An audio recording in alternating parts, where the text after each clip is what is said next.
तरी हा एक आमचा जुना गाव आहे आणि हा माझ्या मतदारसंघात येतो.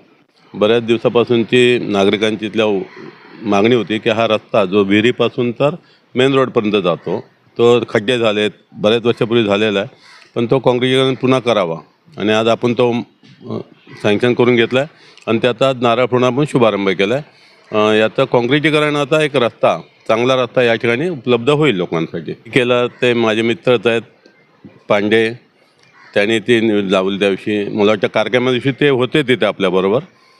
त्यांनी ते एक बैसायचं तंबू दाखवला आपल्याला. तो तंबू आपण काढला नाही, कारण एक साईडचा आपण काढला, दुसरा काढला नाही, कारण तो ठेवायचा नव्हता तिथे.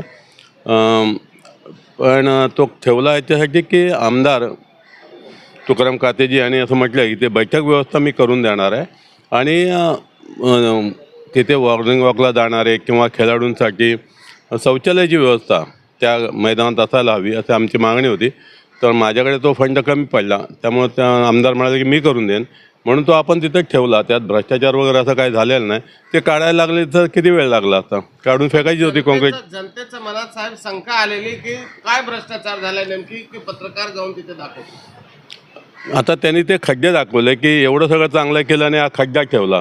त्याचंच कारण मी सांगितलं की तो आपण तोडणार आहोत आणि आमदारांच्या फंडातून त्याचं बैठक व्यवस्था चांगली करणार आहोत, म्हणून आपण तो ठेवला होता.